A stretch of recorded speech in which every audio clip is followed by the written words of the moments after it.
Après avoir laissé dehors pendant quelques heures des ruches que je voulais nettoyer, j'ai remarqué que des abeilles semblaient intéressées. J'ai donc utilisé ce corps de ruche qui était déjà donc bien utilisé avec des restes de cire et de propolis, avec des anciens cadres, parfois avec encore des restes de miel dedans, pour en faire une ruche appât ou ruche piège. Et 3 mois plus tard, voici le résultat.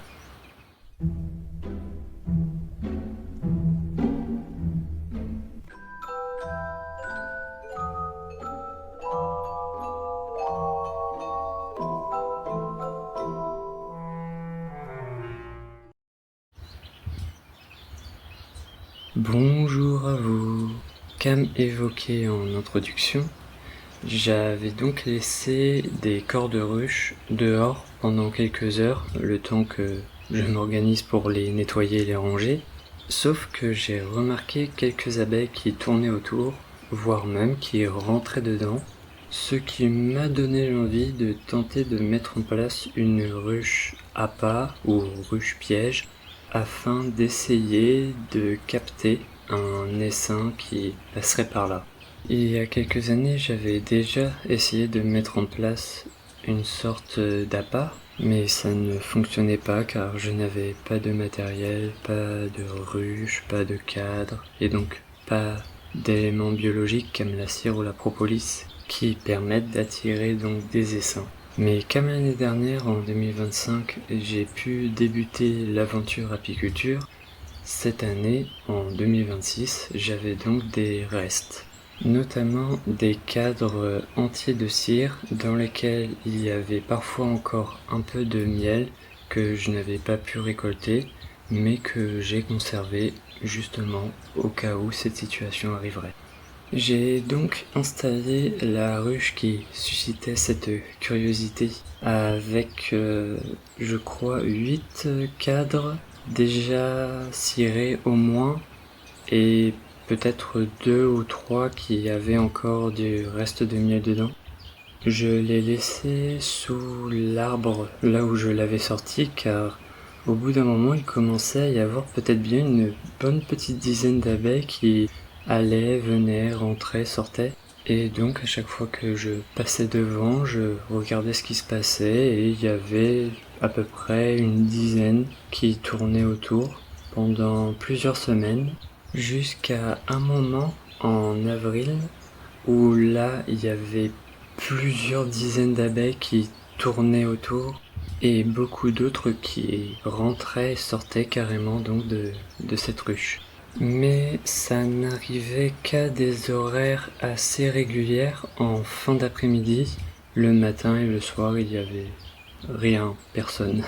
Et début mai, il y a eu plusieurs jours de pluie d'affilée. Et donc là, il y avait vraiment plus aucune visite, même pas aux alentours. D'une manière générale, je ne pense pas que les abeilles pouvaient facilement sortir. Mais fin mai, lors de la canicule, là, c'est reparti avec encore plus d'entrain, car il y avait encore les abeilles qui tournaient autour, entraient, sortaient, mais là, c'était vraiment en plus grand nombre. Et j'en ai notamment remarqué quelques-unes qui battaient leur appel.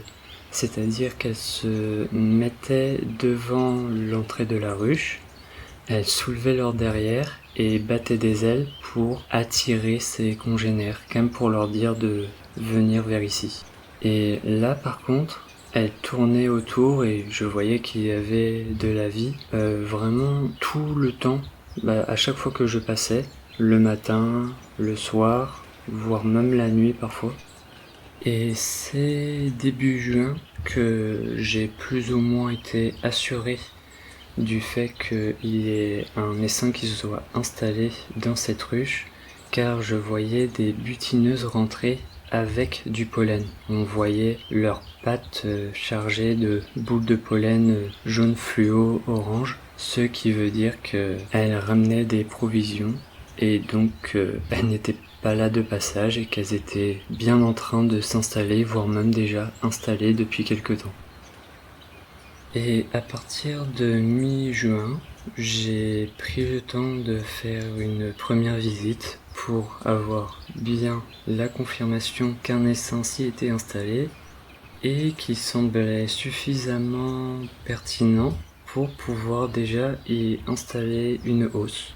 Mon mentor en apiculture me dit que lorsque 8 cadres d'Adam sont bien construits et bien colonisés, on peut envisager déjà de mettre une hausse pour la production de miel, et comme ça semble être le cas, c'est ce que j'ai fait.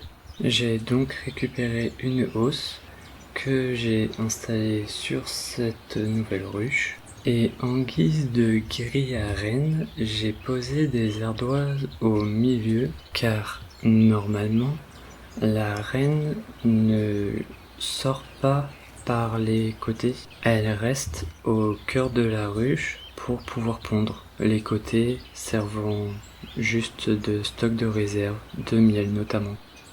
À voir si cela fonctionne. En tout cas, mon but n'est pas forcément de produire du miel, même si j'ai donc installé une hausse en espérant avoir quelques bocaux de récolte.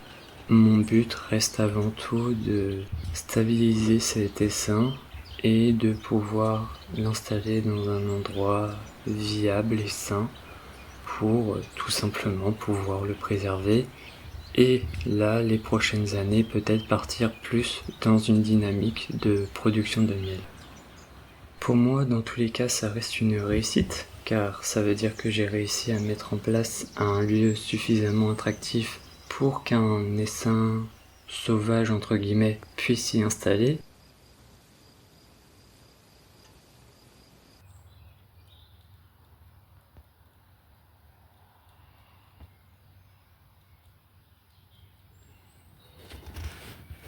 Et là, nous sommes le 22 juin, en pleine canicule. Et là, j'ai donc installé une sorte de micro-environnement avec mes diverses plantes, semis, et donc cette ruche avec la hausse et l'essaim. Je ferai probablement donc d'autres vidéos de suivi pour montrer ce petit espace que je suis en train d'aménager avec donc une ruche et quelques plantes qui, j'espère, me permettra de créer un bon jardin prospère et sain. Merci de m'avoir suivi. Prenez soin de vous, de ceux qui vous entourent, et à la prochaine!